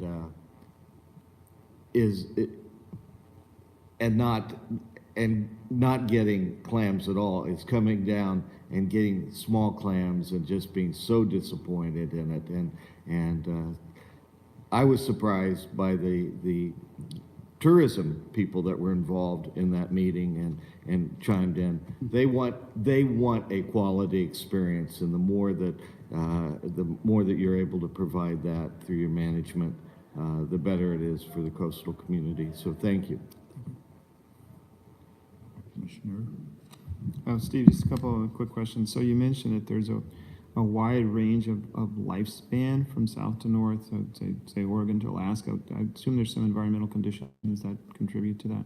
Yes, so, we see that pattern in the abalone. When we brought the abalone issue to you, the abalone in Oregon, Southern Oregon is the largest, or is the northernmost extent for red abalone along the coast, and we also have trophy size world record here. So that pattern is consistent up in the cold water, slow growth, and attaining very large sizes. It wouldn't surprise me if they were actually much older than the reported 13 years up there. The periodic influx and highly variable conditions up there, food is abundant and super abundant during the spring and summer and then disappears. It really causes a change in their growth allocation, and the animals just do respond by attaining much greater age and size, consistent pattern. So it's primarily water temperature? Is that what you're saying? Or? Well, it's water temperature, but also the very seasonal availability of food at one point, and then your starvation conditions, so back and forth too. Okay. And then you also mentioned that 25% of the Clatsop harvest is not human consumption. So is that tied to the wastage, or are those clams, they're doing something else with those clams? Yeah, the non-human consumption goes into the Dungeness crab fishery as crab bait, so razor clams are very highly desired by Dungeness crabs, and so crab bait. Okay, thanks, Steve. Actually, Commissioner Woolley, it's probably that void in the center is where Buckmaster clams. Yeah, I would agree with that. Steve, now, I was looking at your waste statistics, and obviously tubes have a much higher waste rate than using shovels. Yes. And I'm trying to figure out the significance of that towards the whole harvest situation, and because I'm thinking if there's a 70–80% waste, why do we do that? Why do we allow that method? Generally, we have the situation where folks who are more experienced and more efficient will use the shovels, and they'll also dig for razor clams in the surf. And it's very difficult for us to assess that. It's hard to find a hole that way. And you can see the clams show or spurt out a little bit of water very quickly, and then it disappears. So in general, it's more experienced people who are very fast and efficient are using the shovels. It's a fast way to go, and just watch a commercial razor clammer, that's the way they do that. Further up the beach, generally less experienced folks digging in the dry sand, looking for holes or shows that are persistent, will use the clam guns. Some people go back and forth. Myself, when I'm by myself, I go out and dig with a shovel, trying to increase my skills. When I go out with my wife, I'll go out in the drier sand with the tube. And then with the tube, there's a very high likelihood, because the tube goes down around the whole clam. So if you're just off center a little bit, you can nick it or cut it in half. And to place the tubes, the higher tech tubes are very sharp, and they go through the sand very quickly and down that way. It's difficult to place it at the proper angle and shove it down and really encompass the whole clam. It's hard to do that. You can do it properly, but it takes skill working with the tubes as well. But I'm just concerned about this high wastage, and I'm trying to figure out using a tube. I understand you nick it, Yeah. But if it's inside the tube, then I assume you'd keep the clam. That's what our regulation is. If you nick it, if you break it, you bought it. So that you have to take that with you. But not everybody adheres to that. They'll place that tube down and feel a crunch, a click, and just back off and get out of there. That's what occurs. I believe our regulations are adequate right now, but they're not fully followed. I think there's also the possibility using the clam gun to actually miss these smaller clams. When you're bringing up that, people bring it up, if they don't immediately see the clam, they'll generally kick the core and look. And if it's a 1 inch, 1.5 inch clam, it could still be in there and they just walk off. So I don't know if that is something that you look at, but it seems like you would rarely not see a clam of any size using a shovel, but I think it's pretty easy to miss a small clam using a gun. Yes, what Commissioner Buckmaster is saying, when you pull up that tube of wet sand, it's largely intact. And what we do is we kick it rather than dig through it by hand. And if you don't see a clam in there immediately, then you walk away. But at times there is a small clam in that plug of sand. But I'm gathering that the use of these tubes or guns, or whatever you want to call them, the wastage isn't so high that we'd want to look at not using. Mr. Chair, I think it's really important to put it in context. So if you talk about, and I really just don't like the term, but I'm going to use it anyway. But if you look at the 15% wastage rate, that means if you dig 15 clams, and believe me, there's people that break clams and miss them. They didn't put them back. They just accidentally broke them. They didn't find them. That means that you dug a 15 clam limit, and at the average 15% wastage rate, you lost 2 clams, which means you effectively killed 17 clams. It wasn't that long ago we had a 24 clam bag limit. I believe part of the reason we changed it was to reduce wastage. It was also just a social issue to distribute the catch more equally. So it's really, and then if you just track, and Dr. Rumrell can talk about this a little bit, but if you track clam abundance on our beach, on Clatsop Beach, from year to year, and you track the harvest that's removed every year, the harvest is in many years not the largest impact on the clam population, notwithstanding the quote unquote wastage. They don't go to waste. The crabs eat them. Something eats them. Oh yeah, when I was looking at this, what I was impressed with, or unimpressed, depending on how you want to look at it, was with a tube, there's a 73.9% wastage, of which seemed high. And No, that's misinterpretation. That's- That's Okay, well, 70, that was yeah. where, that's where I'm coming from. That's This 73%. is unreasonable.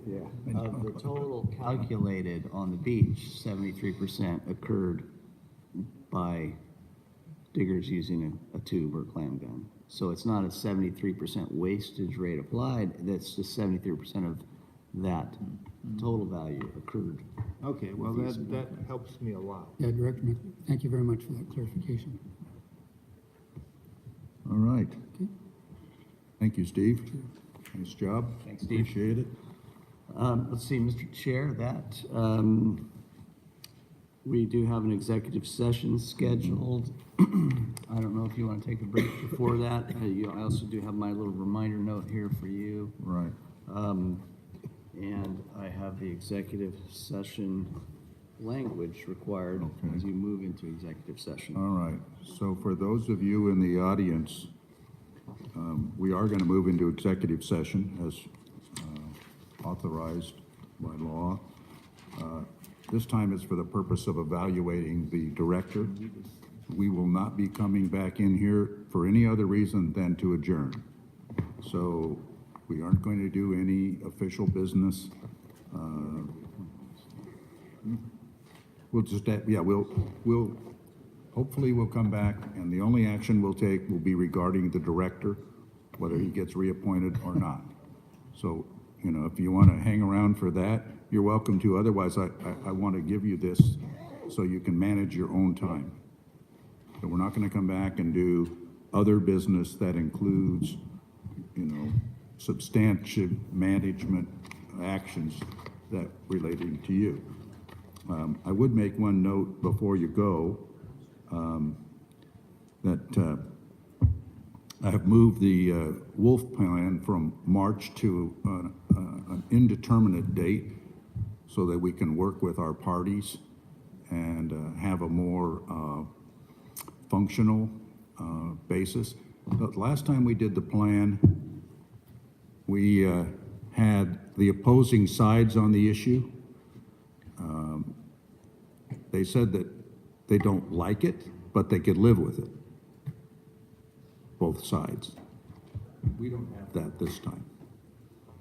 And so the goal is to spend a little more time, let the commissioners in depth, and we will mail the completed plan out by the end of February, I think you said? Somewhere in there.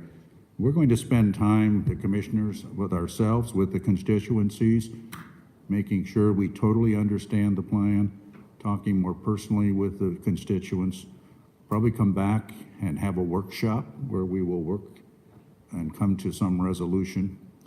And then we'll have a public meeting where we will have a rulemaking. So that's the update on that. Bob? You know, when we return, I would hope that we could discuss the subcommittee's work with Washington regarding the Columbia River fisheries. Nothing, we take no action, but just discuss it. Okay. Are you all comfortable with that? All right. So if you want to hang around, we will talk when we come back before we adjourn about Columbia River fishing. So I anticipate that at least an hour will be an executive session, maybe a little longer, depending how detailed we get. So that's the best I can give you. Okay? Any other comments? Well, then we're going to go into executive session. The Oregon Fish and Wildlife Commission will meet in executive session to review and evaluate the employment-related performance of the director.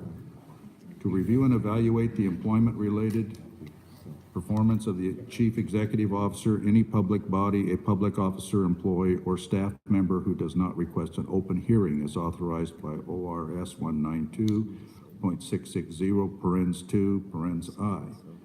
Representative of the news media and designated staff shall be allowed to attend the executive session. Representatives of the news media are specifically directed not to report on any of the deliberations during the executive session, except to state the general subject of the session as previously announced. No decision may be made in executive session. Well, we are going to make a decision. Not in executive session. We will come back here and have a motion. At the end of the executive session, we will return to open public meeting and welcome the audience back to close the meeting. And so I have a motion to read at that point. So we're going to go into executive session. Michelle, where do we go? We are going just down the hall here to the right, and then the next right, we're in fur number 1 is the meeting room. Fur number 1. Fur number 1. Like So F-U-R? Oh, F-I-R, like the We have tree. 10 minutes to get there? Yes, yeah, at least 10 minutes, and then